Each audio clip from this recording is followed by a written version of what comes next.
ఒకడే తలదించిన చూడ్డంలోనే తెలుస్తుందిరా. పడితే వదలడే తన పేరు విజయుడే.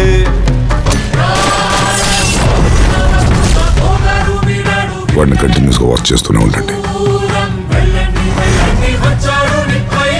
రావయ్యా రాయ్, వెళ్ళేం చెప్పావు? తక్కువ కేసు వాపస్ తీసుకున్నాడు. ప్రతిమాలేను సార్.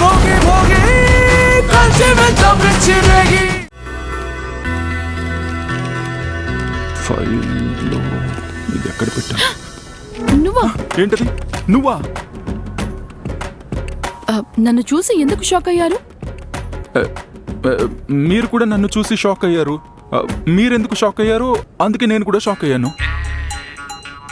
అదేం లేదు, నన్ను చూసి నువ్వు అన్నారు కదా, ఇంతకు ముందే నేనెవరో మీకు తెలుసా? మీరు కూడా నన్ను చూసి నువ్వా అని అన్నారు. మరైతే ఇంతకు ముందు మీకు తెలియదు కదా నేను. ఓహో, అప్పుడైతే నేనెవరో నీకు తెలీదా? Okay okay. నేను నందు, ఈ కంపెనీకి కొత్త అకౌంటెంట్ని. అవును, మీరెవరండి? నేను యానిమేషన్ డిపార్ట్మెంట్ హెడ్, కొత్తగా జాయిన్ అయ్యాను. మీరేనా ఆ న్యూ యానిమేషన్ హెడ్? అవును, అందుకే అకౌంట్ డీటెయిల్స్ ఇద్దామని వచ్చాను. ఓ, అలా అయితే అందుకే వచ్చారా? నేనేంటో ఏదో అని భయపడ్డాను. ఏమన్నారు? శాలరీ మీకు 1 lakh అని చెప్పుంటారు. మీకెలా తెలుసు? నాకు కూడా అలాగే చెప్పారు. ఏంటది? ఏం లేదండి, నేను కంపెనీ అకౌంటెంట్ని కదా, అదే ఈ శాలరీ విషయాలనే నాకు కూడా తెలుసు. ఫైల్ ఇవ్వండి. నా అకౌంట్ డీటెయిల్స్ తీసుకోండి. సరే, ఇవ్వండి. Space please.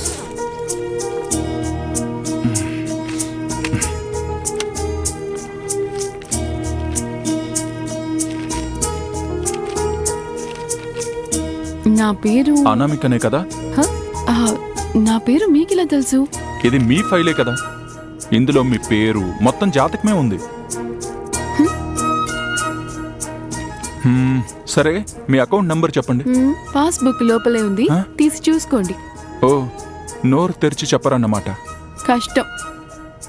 సరే, నేను చెప్తానులేండి.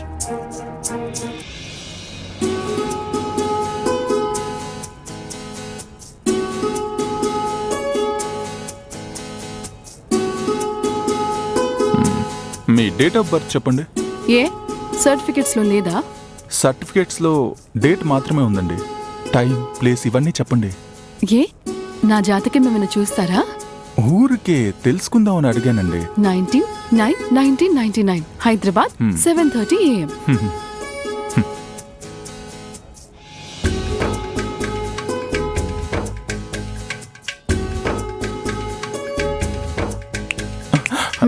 హలో, ఏంటి? ఏం లేదే. ఓకే, అయితే మీ అకౌంట్ డీటెయిల్స్ అన్నీ ఎంటర్ చేశాను. మీ శాలరీ మీ అకౌంట్ని వెతుకుంటూ వస్తుంది. ఇదిగోండి మీ ఫైల్, మీరు బయలుదేరండి. అలాగా? అవును. అంతేనా? అంతే. వేరే ఏమైనా చెప్పాలా? వేరే ఏది? వేరే ఏం లేదండి. సరే, ఓకే ఓకే, బాయ్. మరైతే ఆ చైను? చైనా? ఏం చైనా? నాకేం తెలీదే. కీ చైనా? పడిపోయింది. ఓకే ఓకే, అది నాదే. జాగ్రత్త, బీ కేర్ఫుల్, మిస్ చేసుకోకండి. ఓకే, థ్యాంక్స్ అండి.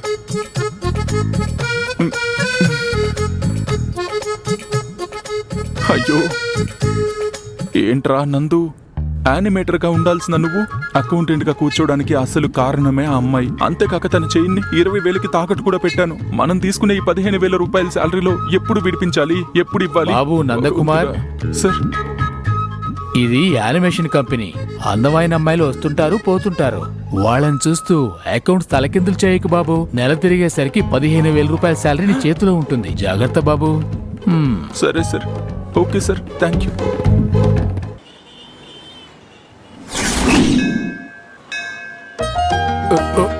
నిదానంగా మెల్లగా మెల్లగా జాగ్రత్త మెల్లగా.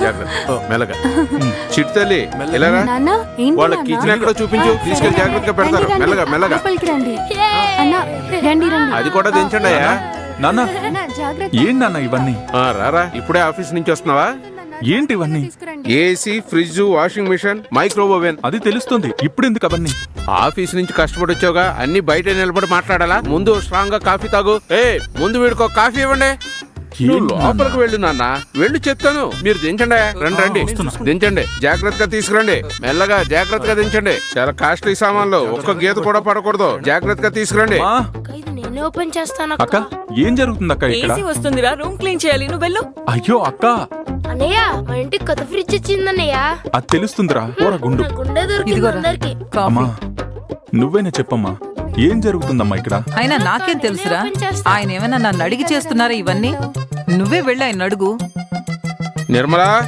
నిర్మలా ఆ నాన్న అది వాషింగ్ మిషన్ అమ్మా ఎక్కడ పెట్టాలో రండి, చూపించు రండి, ఇలా రండి జాగ్రత్త జాగ్రత్త నాన్న నాన్న నాన్న అది కూడా ఒక్క తీసుకురండి. నిమిషం, ఒక్క నిమిషం ఏంటి నాన్న ఏసీ అన్న, వాషింగ్ అన్న, మిషన్ ఇటు రండి. ఫ్రిడ్జ్ ఇవన్నీ మన ఇంట్లో ఎందుకు దించుతున్నారు నాన్న మన ఇంటి కోసం తీసుకున్న సామాన్లు మన ఇంట్లో దించకుండా పక్కింట్లో దించుతారా అదే అర్థం అవుతుంది కానీ మనకెందుకు ఇప్పుడు ఇవన్నీ నాన్న నువ్వు ఇప్పుడు మంచి జాబ్ చేస్తున్నావు 2 చేతుల సంపాదిస్తున్నావు నీ రూమ్ లో ఏసీ లేకపోతే ఏం బాగుంటుంది అందుకే అన్న, ఆ నీ రూమ్ రూమ్ ఎప్పుడు కూల్ గా చల్లటి గాలి వచ్చేలాగా 1.5 టన్ను ఏసీ నాన్న రూమ్ కి జస్ట్ 2 టన్ ఇన్వర్టర్ ఏసీనే అన్ని వస్తువులు దించేశారా బాబు 2 టన్నా నాన్న ఆ? నేను చెప్పేది కొంచెం నాన్న నువ్వు నాకేం చెప్పొద్దురా 1 లక్ష రూపాయల శాలరీ తీసుకునేవాడు నువ్వు నీ ఇంట్లో ఏసీ ఫ్రిడ్జ్ వాషింగ్ మిషన్ ఇవన్నీ లేకపోతే బాగుంటుందా అందుకే పక్కాగా ప్లాన్ చేసి ఈఎంఐలు అన్ని తెచ్చేసా నాన్న వీటన్నిటికీ లెక్కలేసావా వేయకుండా ఉంటానా పక్కాగా లెక్కేశాకే మంత్లీ ఈఎంఐ జస్ట్ 60,000 రూపీస్ అంతే 25,000 మీ అమ్మకి ఇంట్లో ఖర్చులకు ఇచ్చినా కూడా 15,000 రూపాయలు ఖచ్చితంగా బ్యాలెన్స్ ఉంటుంది నువ్వు మూలుకొని డైలీ 500 రూపాయలు ఖర్చు చేసినా కూడా 30 రోజులు వస్తాయి జాలీగా సంతోషంగా ఖర్చు పెట్టుకో ఏది కావాలంటే అది కొనుక్కో జీవితం ఎంజాయ్ చేయి నాన్న చిన్న ఆఫీస్ నుంచి కష్టపడి వచ్చావు కాఫీ Next తాగి ఏం rest తీసుకొస్తున్నారు? తీసుకో. నాన్నకి తలకు మించిన పని ఉంది ఆ 65 ఇంచెస్ టీవీ ఈ room లో, దించేసారా ఈ room లో. అందులో జెమిని టీవీ సూపర్ గా వస్తా తెలుసా నాన్న. జాగ్రత్తగా పెట్టండి అది ఆ. ఇక్కడ తీసురండి జెమిని టీవీ బాగానే వస్తుంది నువ్వు చేసేది చూస్తుంటే నీ సన్ కి నెక్స్ట్ హార్ట్ అటాక్ వచ్చేలా ఉందే అయ్యో మా నాన్నకి ఇదంతా ఎలా అర్థమయ్యేలా చెప్పాలో నాకు అర్థం కావట్లేదు అయ్యో నాన్నేమో 1,00,000 రూపాయల శాలరీ అనుకుని గాల్లో మేడలు కడుతున్నాడు అందులో అన్ని ఖర్చులు పోగా నేను వాడుకోవడానికి 15,000 ఇస్తారంట నా శాలరీయే 15,000 అకౌంటెంట్ జాబ్ ఇది ఇప్పుడు నేను ఎలా ఆయనకి చెప్పాలి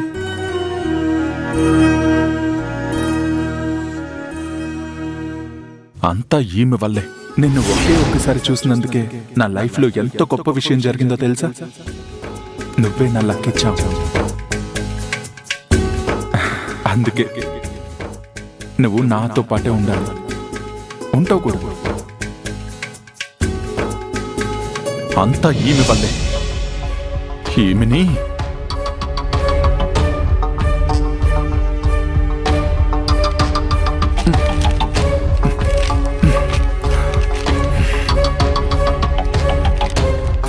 ఈమె మాత్రం మధ్యలో రాకపోయి ఉంటే ఆ జాబ్ నాకే వచ్చుండేది ఇలాంటి దాన్ని అనవసరంగా అదృష్ట దేవత లక్కిచ్చాం అది ఇది అన్నాను ఇక నుంచి ఆఫీస్లో తను ఉన్న వైపుకి వెళ్ళకూడదు అంతా నాశనం చేసేసావు కదా ఛ!